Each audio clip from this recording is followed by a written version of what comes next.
Hello students, welcome you all to our channel adventures learning. हम लोग आज बात करेंगे why do we fall ill, हम बीमार क्यों पड़ते हैं। इस चैप्टर का एक और नया सेक्शन जिसका नाम है प्रिंसिपल्स ऑफ ट्रीटमेंट। इस वीडियो में हम लोग दो चीज़ों के बारे में जानने वाले हैं। पहला है प्रिंसिपल्स ऑफ ट्रीटमेंट और दूसरा है principles of prevention. Now principles of treatment और प्रिंसिपल्स ऑफ प्रिवेंशन के अंदर आने वाले भी ऐसे बहुत सारे सेक्शंस हैं, बहुत सारे सब टॉपिक्स हैं जिसके बारे में हमें जानना है। साथ ही साथ हम लोग ये भी जानेंगे कि एंटीबायोटिक्स क्या होते हैं और इम्यूनाइजेशन क्या होता है। और ये दोनों चीज़ें, एंटीबायोटिक्स लेना और इम्यूनाइजेशन होना, हमारी बॉडी को किस तरह से इस चीज़ के लिए सक्षम बनाता है, एनेबल करता है कि हम लोग किसी भी फाइट से, किसी भी डिसीज के खिलाफ जा सकते हैं, फाइट कर सकते हैं, फाइट बैक कर सकते हैं। या फिर अगर हमें फाइट बैक करने में हम लोग नहीं पॉसिबल हो पाया है ये चीज़, तो हम लोग कैसे उससे रिकवर कर सकते हैं। हमारे पास दो ही ऑप्शंस हैं इन केस ऑफ डिसीजेस। या तो हम लोग खुद को सिक्योर कर सकते हैं इम्यूनाइजेशन के थ्रू, या फिर अगर हमें हो गई है कोई डिसीज तो उसे कैसे मेडिकली ठीक किया जाए। मेडिकली ठीक किया जाए मतलब मेडिसिन के जरिए उस बीमारी को हमारे बॉडी से हटाया जाए। तो जो ट्रीटमेंट हमारी होती है, जो मेडिसिन हम लोग लेते हैं, जो इंजेक्शंस हमें दी जाती हैं, या और भी बहुत तरीके की चीज़ें हैं जो कि ट्रीटमेंट में आती हैं। मेडिकल ट्रीटमेंट में ऐसी बहुत सारी वैरायटीज ऑफ थिंग्स हैं जो की जाती हैं। हमारे साथ डॉक्टर्स प्रैक्टिस करते हैं या फिर करते हैं। प्रैक्टिस करना थोड़ा सा डिफिकल्ट हो जाता है समझने में, क्योंकि अगर हमारे पे प्रैक्टिस करेंगे और कुछ ऊपर नीचे हो गया तो इसीलिए प्रिंसिपल्स ऑफ ट्रीटमेंट जो है, जो डॉक्टर्स हम पे ट्राई करते हैं, जो हमारे बॉडी पे जो भी डिसीजेस हैं हमारे लिए ट्रीटमेंट देते हैं, हमें जो सर्विसेज देते हैं, वो क्यों दी जाती है। सबसे पहला पार्ट है to reduce the effects of the diseases.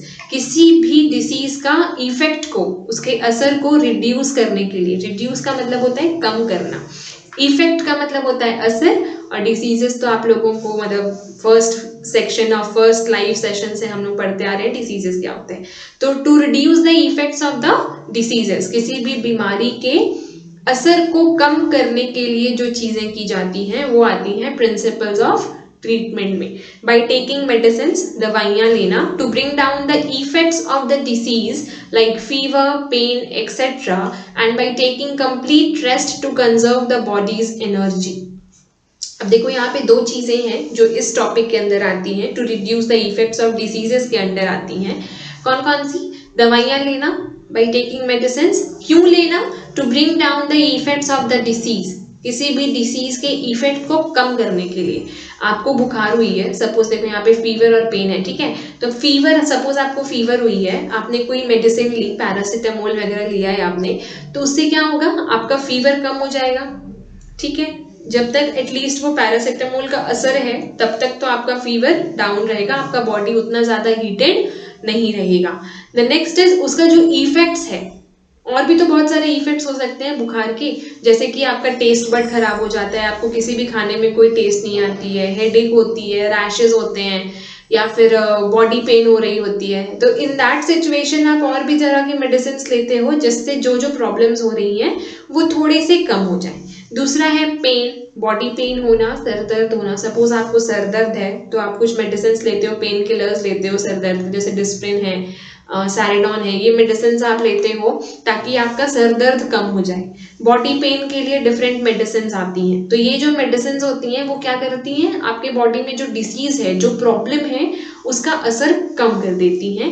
And by taking complete rest. अच्छा, हम लोग जब बीमार होते हैं ना, हमें बिल्कुल भी कुछ काम करने का मन नहीं करता, काम तो छोड़े उठ के बैठने का मन नहीं करता, हमें खुद से पानी लेके पीने का मन नहीं करता, हमें बस एक ही मन करता है हम लोग सोए रहें, हम लोग रेस्ट करें, हम लोग एकदम कंफर्ट जोन में रहें अपना। इवन कभी ऐसा महसूस नहीं होता कि जब हम लोग बीमार हैं तो हमें नहीं लगता कि हमें स्कूल जाना चाहिए, हमें अपने फ्रेंड्स से मिलने का मन नहीं करता है, हमें किसी से बात करने का मन नहीं करता है, सिर्फ ऐसे ही रहता है कि हमें रेस्ट चाहिए। तो वो रेस्ट क्यों चाहिए होता है, क्योंकि एट दैट टाइम जब हम लोग बीमार होते हैं ना, तो हमारा बॉडी जो है वो बहुत सारा ऐसा एनर्जीज है जो यूज कर रहा होता है, क्योंकि हम लोग प्रॉपर फूडिंग नहीं करते हैं। जब हम लोग बीमार होते हैं तो हमें खाने का मन नहीं करता है, हमें कुछ पीने का मन नहीं करता है, हमारा टेस्ट बड खराब होता है, दवाइयाँ ले ले करके मुंह एकदम कड़वी सी हो गई होती है, टेस्ट खराब हो गया होता है, ठीक है। तो हम लोग अच्छे से खाना नहीं खाते, पहला। और दूसरा, इतना ज्यादा एनर्जी कंज्यूम होता है, क्योंकि एनर्जी तो हमारा लग रहा है ना, जितना भी मेटाबॉलिक एक्टिविटीज हो रहे हैं हमारे बॉडी में, हार्ट बीट होना, डाइजेशन होना, ब्रीदिंग होना, बहुत सारे ऐसे प्रोसेसेस हैं जिसमें एनर्जी का यूज हो रहा है। तो बीमार जब होते हैं तो हम लोग कंजर्व करते हैं अपना एनर्जी, लेटे रहते हैं एक जगह पे, ताकि बॉडी एकदम ही हैरास्ड ना हो जाए। देखो मेडिसिन लेना, मेडिसिन तो आप सब जानते हो कितने कलरफुल दिखते हैं, लेकिन टेस्ट एकदम गंदे से होते हैं इनके, ठीक है। कुछ मेडिसिन तो जेम्स की तरह दिखते हैं। The next is to kill the cause of the disease. देखो पहला जो हमारा प्रिंसिपल था ट्रीटमेंट का, वो ये था कि हमारे बॉडी से असर कम किया जाए, राइट। अभी जो दूसरा पॉइंट है वो ये है कि जिस वजह से हम बीमार पड़े उस वजह को ही खत्म कर दिया जाए, किल the cause of the disease, ठीक है। सपोज आप किसी ऐसे वेक्टर की वजह से बीमार पड़े हो जो कि आपके बॉडी में वायरसेस लेके आ गया है, और वायरसेस की वजह से आपको कुछ प्रॉब्लम्स हो गए, सपोज फीवर हो गया है, चाहे स्नीजिंग हो रही है, चाहे कफ हो गई है, ठीक है, इस तरह की चीजें आपको हो गई हैं। जब तक वो वायरस, जब तक वो बैक्टीरिया, जब तक वो पैथोजन, वो वेक्टर आपके अंदर है, आपके बॉडी के अंदर है, तब तक तो आपका वो डिसीज ठीक होने से रहा, ठीक है। आप एक बार दवाई लेके उसको नॉर्मल कर दोगे, लेकिन वो फिर से उठ खड़ा होएगा। तो इसके लिए क्या करना होगा, जिस वजह से आप बीमार पड़े हो उसे ही खत्म कर देना पड़ेगा। तो हम लोग क्या खाएंगे उसके लिए, एंटीबायोटिक्स खाएंगे, ठीक है। एंटीबायोटिक्स क्या होता है मैं बताऊंगी अभी आगे, इस वीडियो में मैंने उसे भी इंक्लूड किया है। So by taking suitable antibiotics and drugs which kill the diseases causing microbes, ठीक है। अब आते हैं हम लोग प्रिवेंशन में, प्रिंसिपल ऑफ प्रिवेंशन। अभी हम लोग पढ़ रहे थे प्रिंसिपल ऑफ ट्रीटमेंट, अब आ गए हैं हम लोग प्रिंसिपल ऑफ प्रिवेंशन में। वाइल ट्रीटिंग एन इन्फेक्शन और अ डिसीज, किसी भी इन्फेक्शन या डिसीज को ट्रीट करते समय, इलाज करते समय, 3 लिमिटेशंस आर जनरली फेस्ड। 3 ऐसे लिमिटेशंस हैं जो कि हमेशा फेस किए जाते हैं। कौन कौन से हैं वो 3 लिमिटेशंस, वो रुकावट कौन कौन सी हैं।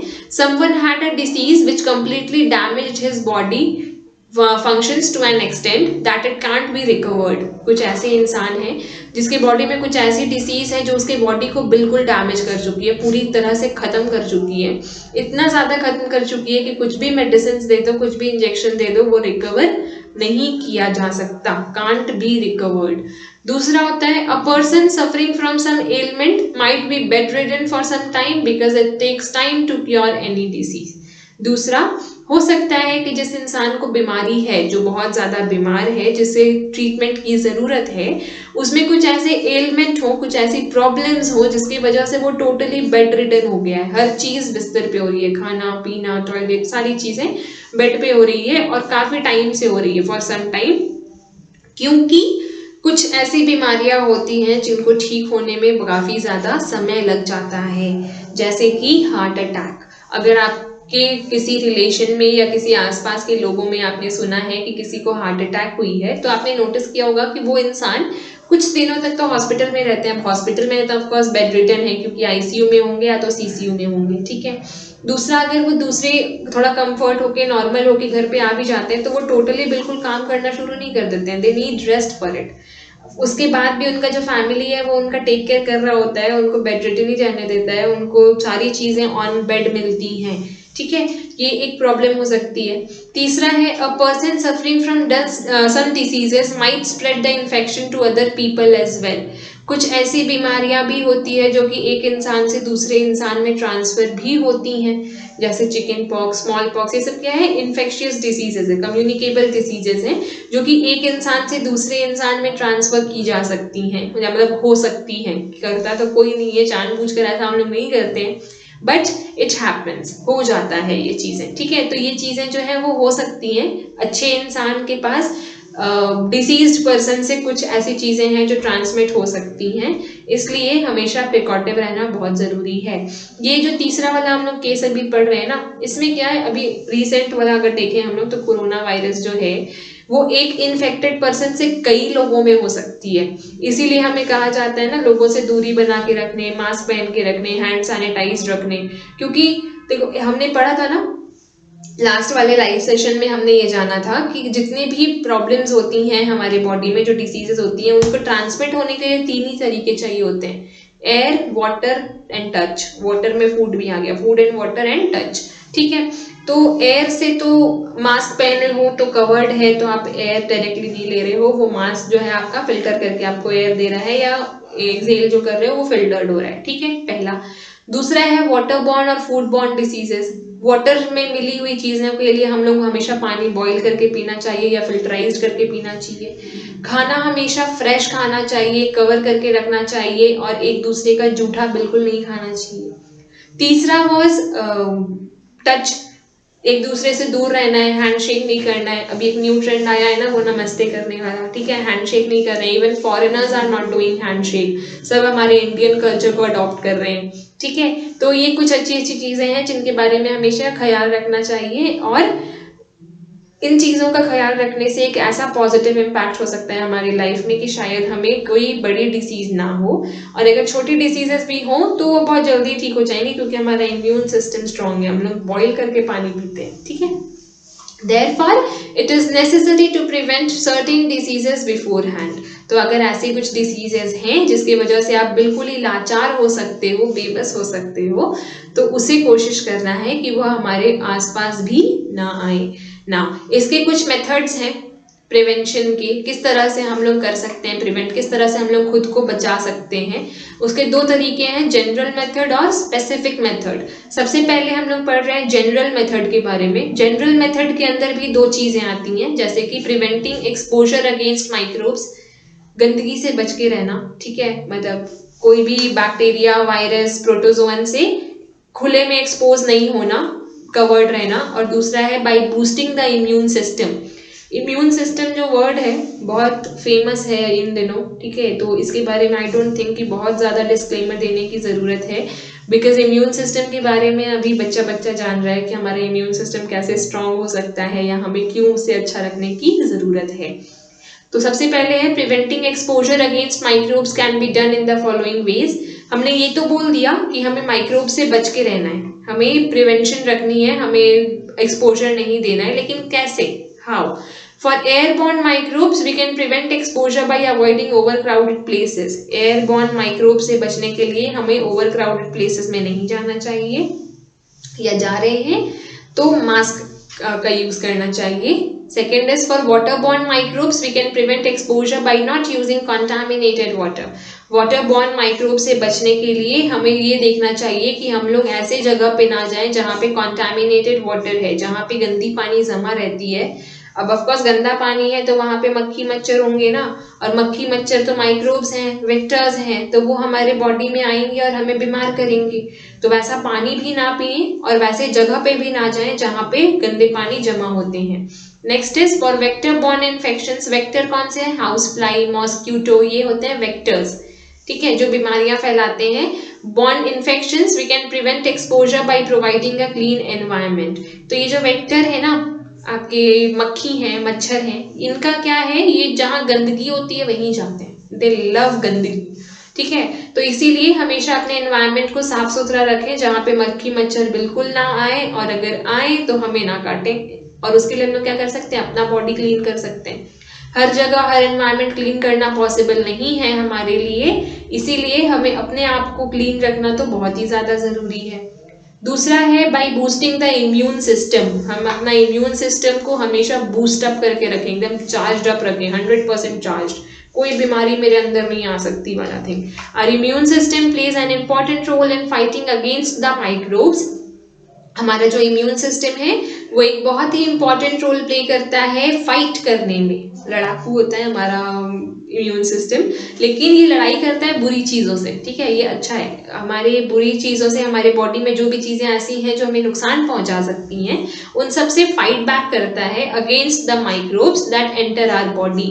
अच्छा, माइक्रोब्स को ना फॉरेन एजेंट भी कहते हैं, क्योंकि वो हमारे बॉडी के अंदर का नहीं है ना, वो तो कहीं बाहर से आया है, घूमते फिरते आया हमारे बॉडी को हमारे बीमार करने के लिए, इसीलिए उसे फॉरेन एजेंट भी कहा जाता है। माइक्रोब्स को हम लोग फॉरेन एजेंट भी कहते हैं। फॉरेन एजेंट मतलब ये मत समझ लेना आपकी वो दिल अमेरिका और लंदन से आया हुआ है, हमारे बॉडी के बाहर से आया हुआ है, इसलिए उसे फॉरेन एजेंट कहते हैं। Strengthening the immune system can help in preventing many diseases. हमारे इम्यून सिस्टम को स्ट्रॉन्ग करना बहुत ही अच्छा हो सकता है, हमें बहुत सारी डिसीजेस से बचा सकता है। So, proper nourishment or healthy diet that includes all the necessary nutrients as well as vitamins and minerals is necessary for better functioning of our immune system. हमारा immune system strong होना चाहिए, strong होना चाहिए, strong होना चाहिए। हम लोग बोल तो रहे हैं, पर कैसे strong होगा? हम लोग अच्छा खाना खाएंगे, हम लोग बहुत अच्छे से स्लीप लेंगे, हम लोग क्लीन वाटर पिएंगे, हम लोग दूध में हल्दी मिलाकर पिएंगे, तो हमारा इम्यून सिस्टम ऑटोमेटिकली बूस्टअप रहेगा। नरिश्ड खाना खाएंगे, हेल्दी डाइट लेंगे। मोमोज और चाउमीन खाने से इम्यून सिस्टम स्ट्रांग नहीं होता है, इसलिए हमेशा हेल्दी डाइट लें। इतना कोशिश करें कि आपके डाइट में carbohydrates, protein, vitamins, minerals, fibres, ये 5 चीजें और फैट 6 चीजें तो जरूर हो आपके हर डाइट में। स्पेशली आपके नाश्ते में प्रोटीन बहुत ज्यादा होना चाहिए, आपके डिनर में फाइबर बहुत ज्यादा होना चाहिए, और आपके दिन के खाने में कार्बोहाइड्रेट्स की क्वांटिटी अच्छी होनी चाहिए। ठीक है, तो इन चीजों का ध्यान हमेशा रखेंगे। फ्रूट्स और salads are just a boon to our health. Boon मतलब आशीर्वाद है हमारे लिए। ठीक है, तो बहुत अच्छी हैं ये चीजें, उन्हें अपने लाइफस्टाइल में जरूर जरूर पॉसिबिलिटी के साथ एकदम अडॉप्ट करिए, अच्छी चीजों को अडॉप्ट करिए, ताकि हमारा इम्यून सिस्टम बिल्डअप रहे, स्ट्रांग रहे, बूस्टेड अप रहे, और हम लोगों को इतना हिम्मत मिल सके, हमारी बॉडी को इतना ताकत मिल सके कि वो किसी भी फॉरेन एजेंट से, माइक्रोब से, बुरी चीज से हमें सेफ करके रख सके।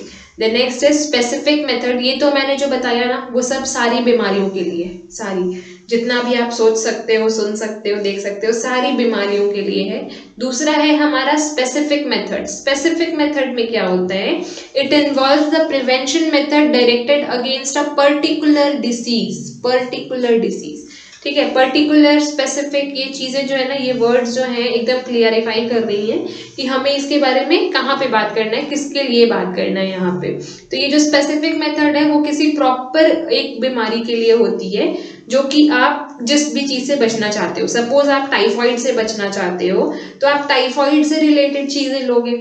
ठीक है, अगर आप डायबिटीज से बचना चाहते हो तो आप डायबिटीज से रिलेटेड चीजें लोगे। तो ये कुछ ऐसी चीजें हैं जो प्रॉपरली एक किसी भी डिसीज के लिए है, सारी चीजों को अपने अंदर इंक्लूड नहीं करता है। It is done by immunization. ये नया वर्ड है हमारे लिए यहाँ पे, इम्यूनाइजेशन। इंजेक्शंस का नाम सुना है ना हमने, वैक्सीनेशन, इम्यूनाइजेशन, कुछ ऐसी प्रोसेसेस जिसमें हमारे बॉडी में कुछ वीकेंड पैथोजेंस डाले जाते हैं inside the body of host to make his or her immune system to produce antibodies against the particular disease। हमारे बॉडी के अंदर इम्यूनाइजेशन के थ्रू, इंजेक्शन के थ्रू, देखो यहाँ पे है, इंजेक्शंस के थ्रू कुछ ऐसी चीजें, कुछ ऐसे माइक्रोब्स, डेड माइक्रोब्स डाले जाते हैं या वीकेंड पैथोजेंस डाले जाते हैं, जो कि हमारे बॉडी के अंदर जाके कुछ ऐसे सिचुएशन क्रिएट कर देते हैं जिससे हम लोग वो पर्टिकुलर डिसीज नहीं होता है। जैसे एक एग्जाम्पल आपने कभी सुना हो अगर, कि आपको लाइफ में सिर्फ एक बार चिकन पॉक्स या टाइफाइड टाइप की चीजें होती हैं। ठीक है, क्यों होता है ऐसा? क्योंकि जब आप एक बार बीमार पड़ते हो, आप एक बार जब चिकन पॉक्स हो गया है आपको, तो उसके जो पैथोजेंस है ना, वो आपके बॉडी में रह जाते हैं। ठीक है, और जो बॉडी में रह जाते हैं पैथोजेंस, तो आपका बॉडी जो है उस चीज से हैबिचुएटेड हो जाता है, उसे आदत हो चुकी होती है उस चीज की। तो दोबारा जब कोई भी ऐसा या उससे रिलेटेड कोई माइक्रोब आपके बॉडी में एंटर करता है, तो आपका जो इम्यून सिस्टम है वो हाईली एक्टिव हो जाता है। उसको पता चल जाता है कि देखो ये बंदा आया है मेरे बॉडी को खराब करने के लिए, बीमार करने के लिए, मैं इसे बिल्कुल नहीं रहने दूंगा। और तब ये जो वीकेंड पैथोजन होता है ना, वो उससे फाइट करने में हेल्प करता है, पूरे लाइफ टाइम हेल्प करता है। ठीक है, कुछ ऐसे डिसीजेस भी होते हैं जो कि कुछ टाइम के लिए रहते हैं, वो जो माइक्रोब्स होते हैं वो कुछ टाइम के लिए, कुछ पैथोजेंस होते हैं कुछ टाइम के लिए हमारी बॉडी में रहते हैं। जैसे कि टाइफाइड का जो इंजेक्शन लगता है, वैक्सीनेशन, इम्यूनाइजेशन जो लगता है, वो हर 3 महीने 6 महीने में आपको फिर से लेना पड़ता है। ठीक है। अगर आप नहीं लेते हो तो वो एक्सपायर हो जाता है, वो खत्म हो जाता है, उसका असर आपके बॉडी में नहीं रहता है। जैसे कि आप एक और एग्जांपल, टेटनस का इंजेक्शन। टेटनस में भी कुछ ऐसे वीकेंड पैथोजेंस हैं जो आपके बॉडी में इंसर्ट किए जाते हैं, जिससे आप 6 महीने का असर उसका रहता है। अगर आपको 6 महीने के अंदर कहीं भी चोट वोट लग रहा है तो इन्फेक्शन होने का टेंशन नहीं है, बिकॉज आप पहले से सिक्योर्ड हो, आपने इम्यूनाइजेशन करवाया है अपनी बॉडी का, आपने टेटनस का इंजेक्शन पहले से लेके रखा है। पर अगर वो नहीं है तो आपको तुरंत, बाई चांस आप कहीं गिर गए हो, आपके पैर में कहीं खरोच है, हाथ में कहीं खरोच है और आपने पहले से इम्यूनाइजेशन नहीं करवाया है, तो 24 आवर्स के पहले, सपोज आप अभी गिरे हो तो आप अभी से 24 आवर्स बाद होने तक, एक दिन के पहले पहले अपना टेटनस का इंजेक्शन ले लें, ताकि कोई भी इंफेक्शन ना हो, हमारा बॉडी इतना एनेबल हो जाए, इतना केपेबल हो जाए कि वो उसे फाइट बैक कर सके। ठीक है, तो ये एक आर्टिफिशियल तरीका है जिससे हमारे बॉडी के इम्यूनिटी को बढ़ाया जाता है किसी भी एक पर्टिकुलर डिसीज के लिए।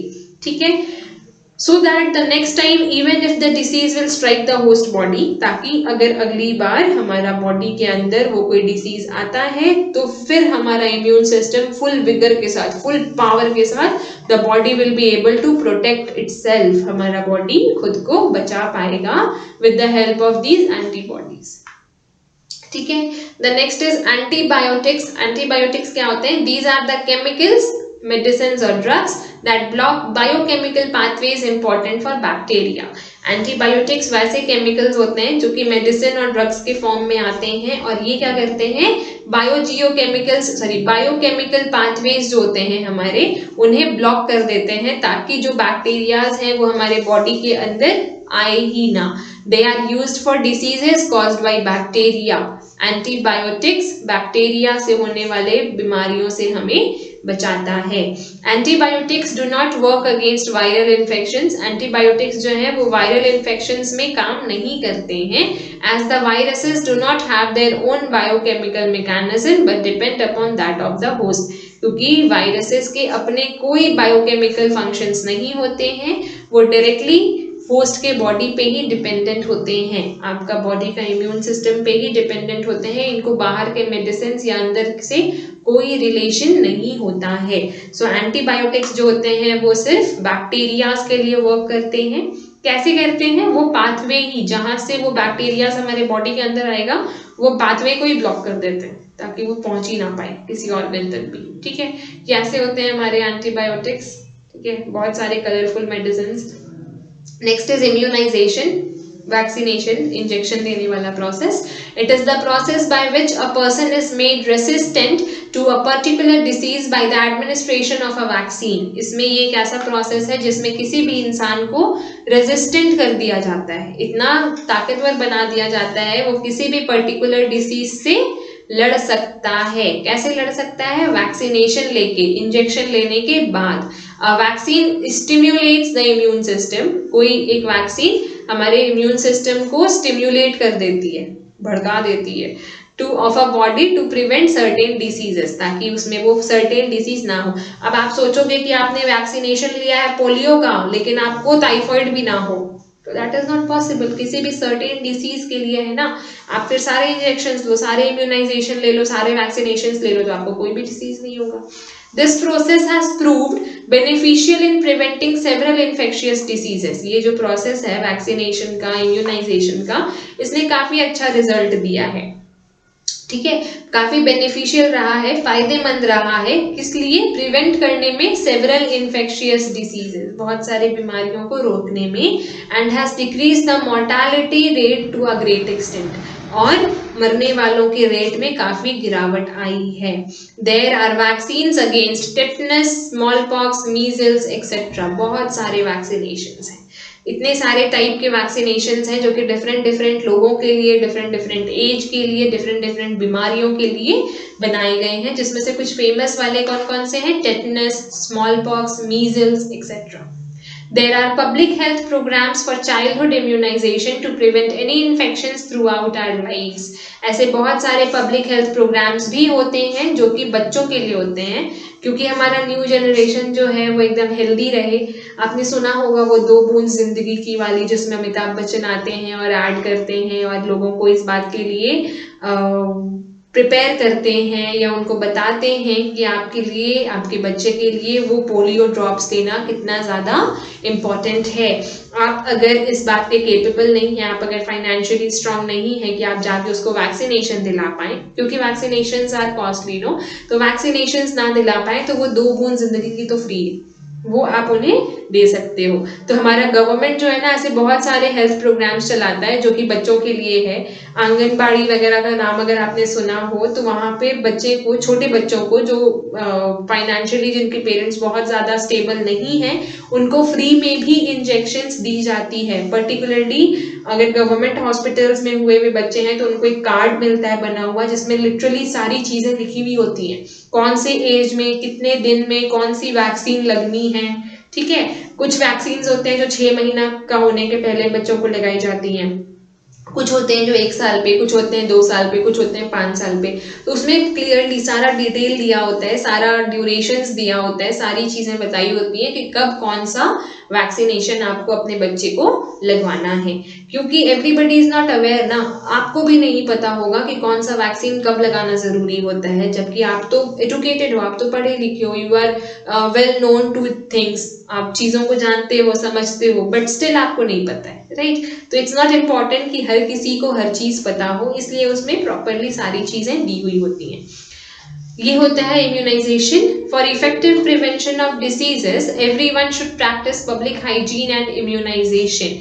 इफेक्टिव प्रिवेंशन के लिए डिसीजेस से बहुत जरूरी है कि हर एक इंसान पब्लिक हाइजीन रखे, आसपास साफ सफाई रखे, अपने बॉडी की साफ सफाई रखे। आप आसपास तो सफाई करते हो पर खुद ही नहीं नहाते हो, ठीक है, तो that is not good, that can't prevent you from getting deceased. ठीक है, हमेशा साफ सफाई रखें, इम्यूनाइज्ड रहें, साफ पानी पिए, अच्छा खाना खाएं और हमेशा हेल्दी सोचें। मेंटल जो चीजें हैं ना वो भी आपको बहुत ज्यादा इफेक्ट करती है।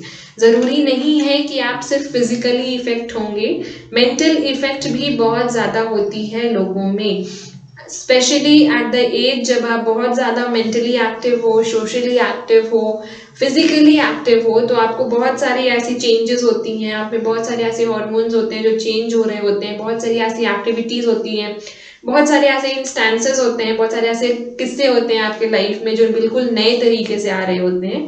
उन सबको प्रॉपरली एक्सेप्ट करने के लिए आपका मेंटली, फिजिकली और सोशली फिट होना बहुत ही ज़्यादा ज़रूरी है और उसके लिए आपको पूरी तरह से प्रिपेयर्ड रहना चाहिए। अगर आप बीमार रहते हो, अगर आप सोशली अनफिट रहते हो, अगर आपको फिजिकली कुछ चीज़ करने का मन नहीं करता है, आप आलस सा फील करते हो, तो उसका एक कारण आपका प्रॉपर डाइट ना लेना भी हो सकता है। इसीलिए इन चीज़ों पे हमेशा ध्यान दें और जितनी भी चीज़ें हमने इस चैप्टर में कंप्लीट की हैं उन सब के बारे में जानना बहुत इंटरेस्टिंग रहा होगा, क्योंकि ये आपके लाइफ से रिलेटेड है। आप रोज़ अपने लाइफ में ये चीज़ें देख रहे हो, है ना, अपने आसपास के लोगों में ये बीमारियां देख रहे होंगे, आपके घर में हो सकता है कुछ डिसीज पेशेंट हो, आपके ग्रैंडफादर, ग्रैंडमदर या उस तरह के लोग हों जो कि इन बीमारियों से लड़ रहे हो, जूझ रहे हो, तो उनको देखकर एटलीस्ट अपने हेल्थ का केयर कीजिए और ये सोचिए कि इन फ्यूचर आपके साथ वो चीज़ें ना हो। आज हमने ये चैप्टर अपना पूरा कंप्लीट कर लिया है, why do we fall ill. इसके साथ साथ जितनी भी डिक्लाइंड पोर्शन है हमारी इस बार के एग्जाम में आने के लिए वो सारा हमने कंप्लीट कर दिया है। फ्रॉम द नेक्स्ट सेशंस हम लोग इसके क्वेश्चंस के साथ डील करेंगे। जितने भी क्वेश्चंस आने वाले हैं या इम्पोर्टेंट हैं आपके एग्जाम्स के लिए हम लोग उसमें डील करेंगे। टिल देन अगर आपको कोई भी डाउट है इस चैप्टर से रिलेटेड आप मुझे कमेंट में बता सकते हो। आपके क्वेश्चंस श्योर शॉर्ट में सॉल्व करने का कोशिश करूंगी, आपको उसके सॉल्यूशंस जरूर मिलेंगे। अगर आपको ये वीडियोस पसंद आ रहे हैं, आपको अच्छा सा लग रहा है कि मैं आपको as per your requirement knowledge दे रही हूँ, दे पा रही हूँ, तो अपने फ्रेंड्स के साथ ज़रूर शेयर करें। उनको भी ज़रूरत होगी ना, एग्जाम्स आ रहे हैं तो एग्जाम्स में चीटिंग करने से अच्छा है अभी वीडियो शेयर कर लें, ठीक है। And keep studying, keep watching our videos, do subscribe the channel for जितने भी वीडियोस हम लोग बनाएंगे उसके नोटिफिकेशंस आपको मिलते रहेंगे। Thank you so much for attending the class. Thank you.